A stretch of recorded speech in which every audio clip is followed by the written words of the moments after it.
Assalamualaikum warahmatullahi wabarakatuh. Kami dari kelompok pertama dari mata kuliah materi bahasa Arab di MTS.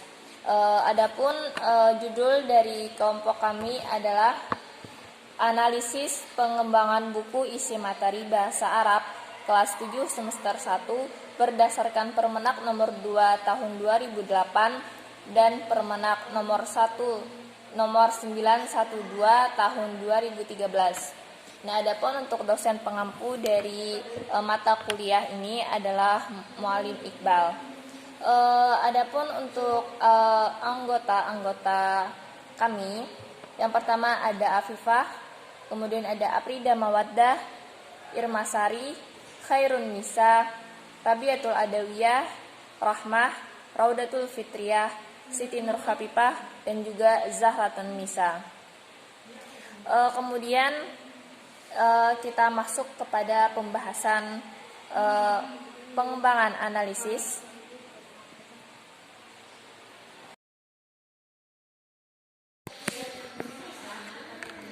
Bismillahirrahmanirrahim. Analisis materi pembelajaran bahasa Arab MTS kelas 7 semester 1. Gambaran umum. Nama buku Fasih Berbahasa Arab 1 untuk kelas 7 Madrasah Tsanawiyah. Penulisnya H. Darsono dan T. Ibrahim. Nah, di dalam gambaran umum ini terbagi menjadi dua, yaitu struktur materi dan urutan materi. Adapun struktur materi pembelajaran bahasa Arab MTS ini, itu strukturnya yang dijabarkan dan dapat dilihat bahwa terdapat gambaran umum isi buku sebagai berikut, yaitu terdapat judul buku yang judulnya tadi Fasih Berbahasa Arab 1 untuk Madrasah Tsanawiyah MTS kelas 7. Kemudian memuat kata pengantar penulis dan kriteria buku sesuai dengan standar Permenak nomor 2 tahun 2008 yang mana disajikan petunjuk penggunaan buku, petunjuk penggunaan bagi guru, dan analisis program pengajaran terdapat di awal buku ini. Kemudian juga terdapat standar kompetensi dan kompetensi dasar yang secara langsung itu sudah memenuhi dan disesuaikan dengan standar isi dalam Permenak nomor 2 tahun 2008. Kemudian di setiap awal bab itu disajikan mufradat beserta dengan terjemahnya. Selanjutnya penyajian materi yang mengikuti kurikulum yang ada, yang kebanyakan itu memuat 5 materi inti, yaitu materi mufradat, istima, kalam, qiraah, dan kitabah yang sesuai dengan urutan pembahasan di setiap tingkatnya. Kemudian terdapat tugas atau latihan-latihan individu maupun perkelompok di setiap materi inti. Kemudian terdapat daftar pustaka yang terletak di akhir halaman buku ini. Kemudian bagian yang kedua yaitu urutan materi akan dijelaskan oleh teman kita Rahmah.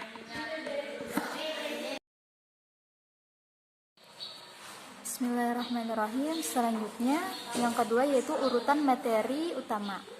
Urutan penyajian materi dalam buku ini sama dengan panduan yang menjadi acuan kita. Disebutkan bahwa urutan materi dimulai dari pemateri mufradat, istima, kalam, qiraah, dan kitabah. Kemudian bagian B, gambaran khusus. Yang pertama yaitu materi mufradat. Nah, jadi A, urutan penyajian materi. Yang pertama, materi utama yang langsung diarahkan guru untuk menghafal mufradat sesuai SK dan KD. Kemudian yang kedua, latihan-latihan.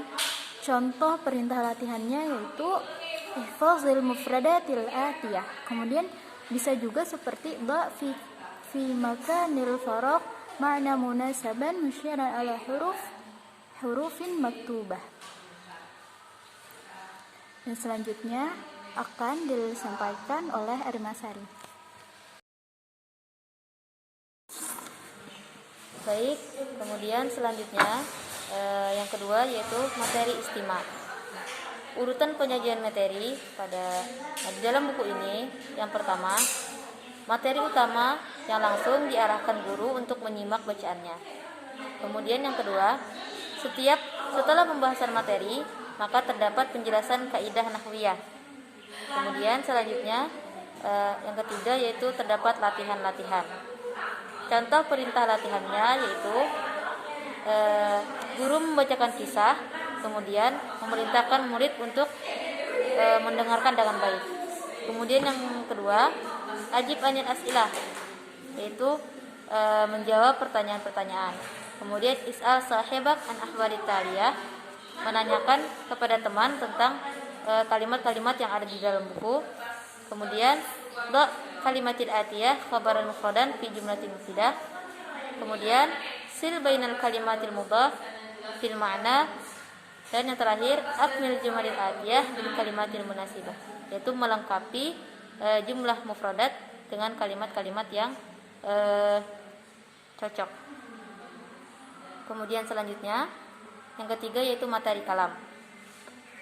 Urutan penyajian materi di dalam buku ini yang pertama yaitu materi utama. Dalam buku ini terdapat contoh percakapan yang menggabungkan antara dua orang siswa dan diminta untuk mempraktekannya.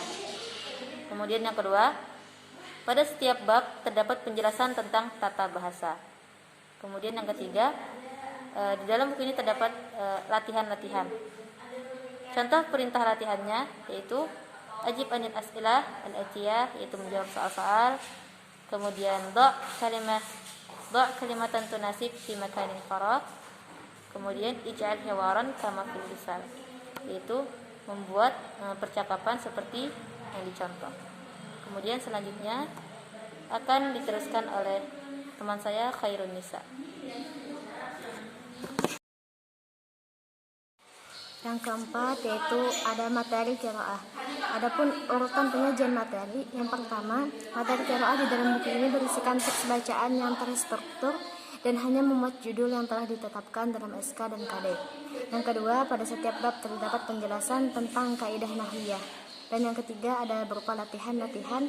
Adapun contoh yang diperintahkan yaitu yang pertama at-tadrib ajib anil as'ilatil atiyah, dan yang kedua ij'alil kalimatil atiyah jumlatil mufidah kama fil mithal. Materi selanjutnya akan disampaikan oleh teman kita Zahratun Nisa. Bismillahirrahmanirrahim. Kemudian materi kitabah. A. Urutan penyajian materi. Yang pertama, materi utama. Keseluruhan materi di dalam buku ini berisi latihan-latihan yang bertujuan sebagai penyempurna dari materi yang sebelumnya, yaitu mufradat, istima', kalam, dan qiraah, melalui kegiatan menulis kata hingga kalimat. Kedua, latihan-latihan. Berikut contoh latihannya. Ij'alil kalimatil atiyah jumlah mufidah. Membuat kalimat yang sempurna dari kata-kata yang telah disediakan. Kemudian, da'alal jumlati syaklan kamilan. Memberikan harakat yang sesuai pada kalimat-kalimat yang telah disediakan. Kemudian, tarjimil jumlatal atiyah ilal lughatil Indonesia. Menerjemahkan kalimat-kalimat bahasa Indonesia, menerjemahkan kalimat-kalimat bahasa Arab ke dalam bahasa Indonesia. Kemudian, tarjimil jumlatal atiyah ilal lughatil Arabiyyah. Menerjemahkan kalimat-kalimat bahasa Indonesia ke dalam bahasa Arab. Di prinsip penyajian materi kitabah. Nah, kemudian di dalam buku ini terdapat soal-soal latihan pada akhir buku, seperti alamat darbi ala harfu A, B, C, D amama as-sahi ijabah, yaitu memberikan tanda silang pada huruf dengan jawaban A, B, C, D yang dianggap paling benar. Kemudian, tarjimil jumlatal atiyah ilal lughatil Indonesia. Menerjemahkan kalimat-kalimat bahasa Arab ke dalam bahasa Indonesia. Kemudian, tarjimil jumlatal atiyah ilal lughatil Arabiyyah. Menerjemahkan kalimat-kalimat bahasa Indonesia ke dalam bahasa Arab. Nah, kemudian hasil analisis dan evaluasi dari buku KTSP kelas 7 semester 1. Terdapat kekurangan dan juga kelebihan. Kekurangannya, tidak memiliki judul pada setiap teks, dan juga warna gambar kurang bervariasi. Adapun kelebihannya, sesuai dengan kurikulum yang berlaku, materi keseluruhan disajikan dengan bahasa Arab, menarik dari segi tampilan berupa kertas yang bagus, tulisan yang jelas, dan cover yang bagus. Banyak mencantumkan latihan dan disertai dengan kawaid nahwu sharaf.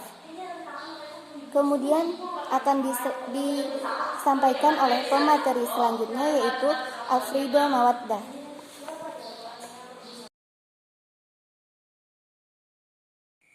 Baiklah, selanjutnya saya akan menjelaskan mengenai analisis materi pembelajaran Bahasa Arab MTS kelas 7 semester 1 kurikulum 2013. Yang pertama ada gambaran umum. Adapun judul dari buku yang kami ambil adalah Bahasa Arab untuk MTS dan yang sederajat kelas 7. Penulisnya yaitu Muhammad Ajwad Jauhari, penerbit Putra Nugraha. Di dalam gambaran umum itu ada struktur materi pembelajaran bahasa Arab dan urutan materi utama. Yang pertama, struktur materi pembelajaran bahasa Arab di MTS. Penyajian bahasa Arab Madrasah Sanawiyah kelas 7 di dalam buku ini dapat dilihat bahwa yang pertama ada judul. Judul buku yang ada pada buku kami itu hanya terletak pada bagian cover. 2. Petunjuk belajar. Nah, pada petunjuk belajar di dalam buku kami itu tidak disajikan petunjuk belajar bagi guru maupun petunjuk belajar bagi siswa. Yang ketiga, kompetensi inti. Kompetensi inti pada buku yang kami pegang itu tidak disajikan. Adapun untuk kompetensi dasar akan ditemukan di setiap awal bab yang mana tertulis seperti persis ketentuan pada Permenak nomor 912 tahun 2013. Akan tetapi, ada kompetensi dasar yang tidak ada di dalam buku ini. Dan ada beberapa poin kompetensi dasar yang tidak disebut di dalam kompetensi dasar Permenak. Selanjutnya, yang keempat. Penyajian materi dalam buku ini tidak sesuai dengan urutan KI dan KD pada Permenak nomor 912 tahun 2013. Buku ini didahului dengan materi muhadasah dan qiraat, sedangkan untuk materi istima, kalam, dan kitabah tidak disajikan di dalam buku ini. Yang kelima, tidak terdapat kosakata beserta arti di bagian awal halaman judul materi. Yang keenam, cover dari segi kertas memiliki kekurangan karena kertas pada buku yang kami pegang itu tipis, mudah sobek, dan warna kertas memiliki kualitas yang rendah. Yang kedua, pada gambaran umum yaitu urutan materi utama. Adapun urutan penyajian materi di dalam buku ini disebutkan bahwa urutan materi berupa materi qiraah dan materi muhadasah. Baiklah, selanjutnya gambaran khusus akan disampaikan oleh teman kami Rabiatul Adawiyah. Bismillahirrahmanirrahim. Di sini saya akan menyampaikan gambaran khusus yang terdapat dalam buku ini. Jadi, dalam buku ini yang pertama terdapat materi muhadatsah, yang kedua terdapat materi qiraah, yang ketiga dalam buku ini juga terdapat tadrib atau latihan. Nah, tadrib atau latihan dalam buku ini terdapat perintah. Yang pertama ada memberi tanda silang, yang kedua mengisi titik-titik dengan jawaban yang benar, yang ketiga menjawab pertanyaan-pertanyaan dengan benar, yang keempat menulis qiraah lengkap dengan harokat atau barisnya. Kemudian di sini juga ada perintah mendengarkan percakapan di audio dan mengisi titik-titik sesuai dengan yang kita dengar. Kemudian selanjutnya membuat tarkib mubtada khobar menggunakan kalimat-kalimat yang disediakan. Kemudian menerjemahkan kalimat-kalimat ke dalam bahasa Indonesia. Kemudian mengartikan kosakata. Kemudian yang terakhir, perintah dalam tadrib atau latihan di buku ini yaitu mengurutkan kata-kata yang acak menjadi kalimat yang benar. Kemudian materi selanjutnya akan disampaikan oleh teman kita, Raudatul Fitriyah. Kemudian materi muhadasah, di mana materi muhadasah ini sesuai dengan ketentuan dari KD. Adapun materinya berupa yang pertama adalah at-ta'rifu bin nafsi, yang kedua al-amiluna fil madrasah, yang ketiga al-marafiqu wal adawatul madrasiyah, dan yang terakhir adalah al-alwan. Adapun urutan materi dari muhadasah, yang pertama ada materi, yang kedua mufradat, yang ketiga kaidah, dan yang terakhir adalah tadrib atau latihan. Untuk mufradat, materi mufradat ini berupa kosakata yang terdapat di dalam materi tersebut. Sedangkan untuk kaidah, materinya berupa yang pertama mubtada dan khabar, yang kedua kata ganti atau dhamir, yang ketiga at-tahiyat atau ucapan sapaan, yang keempat kata ganti milik, yang kelima al-jihad atau arah mata angin, yang keenam isim isyarah, yang ketujuh adawatul jar, yang kedelapan muzakkar, dan yang terakhir adalah muannas. Adapun latihan tadrib atau latihan dalam buku ini berupa yang pertama menentukan khabar dari sebuah kalimat, yang kedua memberi tanda silang pada soal pilihan ganda, dan yang terakhir menjawab pertanyaan dengan benar. Adapun untuk materi qiraah, selanjutnya untuk materi qiraah, yang mana urutan materi penyajian materi qiraah ini yang pertama adalah materi utama, diperintahkan untuk membaca cerita, yang kedua adalah mufradat, yaitu berupa kosakata yang terdapat pada materi tersebut, dan yang ketiga adalah tadrib atau latihan.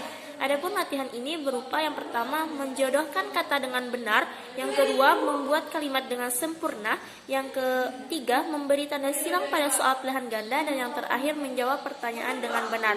Kemudian akan dilanjutkan oleh pemakalah, yaitu Siti Nur Khafifah. Baik, sekarang kita lanjut ke pembahasan selanjutnya, yaitu tentang perbandingan buku Fasih berbahasa Arab 1 untuk kelas 7 Madrasah Sanawiyah. Ini adalah kurikulum 2008 atau KTSP dengan buku bahasa Arab untuk MTS dan yang sederajat kelas 7. Ini adalah kurikulum 2013. Jadi kita bandingkan, sebenarnya isinya itu sudah ada di atas, cuma agar lebih nyaman untuk dipahami, maka kita buatkan tabel. Jadi kita lihat kepada tabel, yaitu yang pertama adalah Fasih berbahasa Arab 1 untuk kelas 7 Madrasah Sanawiyah. Jadi kalau di saya ini bagian kiri itu Fasih berbahasa Arab 1, sedangkan sebelah kanan itu ada bahasa Arab untuk MTS. Ini yang mana sebelah kanan memakai K13, sedangkan sebelah kiri memakai KTSP. Pertama adalah untuk KTSP itu cover yang menarik dan juga kertas cover yang tebal. Jadi covernya itu tebal, jadi tidak gampang rusak. Sedangkan untuk yang K13 itu covernya itu sangat tipis, dan juga kertasnya itu kayak kertas koran. Nah, jadi kenapa kami nyatakan cover itu tidak menarik? Karena yang pertama mungkin mudah sobek, jadi kurang menarik. Dan yang kedua mungkin karena faktor seperti buram, gambarnya itu seperti buram. Nah, lanjut yang kedua itu untuk KTSP itu lengkap dengan petunjuk penggunaan buku. Nah, sedangkan untuk yang K13 itu tidak ada. Setelah itu untuk KTSP itu isi materi lengkap, sedangkan untuk K13 itu hanya terdapat materi muhadasah dan juga qiraah, jadi cuma ada 2, sedangkan untuk KTSP itu ada. Lanjut, yaitu setiap awal bab disajikan keterangan standar kompetensi dan kompetensi dasar, sedangkan untuk yang di dalam buku K13 itu setiap awal bab hanya disajikan kompetensi dasar, jadi tidak ada disajikan kompetensi inti. Selanjutnya itu gambar yang disediakan untuk materi banyak disajikan, jadi setiap materi itu ada gambarnya walaupun tidak berwarna. Nah, sedangkan untuk yang di K13 itu gambar yang mendukung materi kurang ada, jadi cuma dari satu semester itu paling cuma ada 1 atau bahkan mungkin tidak ada, jadi sangat sedikit sekali. Yang setelah itu lanjut kepada untuk KTSP kaidah-kaidah disediakan. Nah, itu sama juga untuk yang K13, jadi juga ada kaidah-kaidah. Setelah itu lanjut untuk KTSP itu tidak terdapat karakter building. Nah, sedangkan untuk K13 itu terdapat karakter building, insan mulia, dan juga pendidikan anti korupsi. Nah, jadi untuk di KTSP itu tidak ada. Jadi biasanya tuh di materi atau di mana itu di lembaran, jadi ada di sampingnya itu kecil, nanti ada tulisan akhlak mulia atau pendidikan anti korupsi. Jadi di sana ada pesan-pesan moralnya. Nah, itu adanya di K13 saja, dan juga ada kabar misalnya kayak tentang hadis. Nanti ada gambar di lampiran. Setelah itu lanjut kepada ada untuk KTSP itu ada materi, yang mana materi itu adalah mufradat dan juga qiraah yang hanya menyajikan 2 latihan. Jadi cuma ada 2 latihan, sehingga untuk materi tersebut kurang bervariasi. Nah, sedangkan untuk yang K13 itu 2 materi muhadasah dan juga qiraah, walaupun cuma 2 materi, tapi kedua materi tersebut mempunyai latihan yang cukup bervariasi, jadi lebih daripada 3. Nah, setelah itu lanjut kepada lampiran-lampiran. Jadi untuk lampirannya kalian bisa lihat kami di sana menyediakan foto. Jadi kalian bisa melihat sekilas dari isi dari buku, entah itu dari K13 ataupun dari KTSP. Baik, mungkin sekian dari kami. Apabila terdapat kesalahan di dalam menjelaskan ataupun di dalam memahami tentang isi makalah, kami memohon maaf. Sekian, assalamualaikum warahmatullahi wabarakatuh.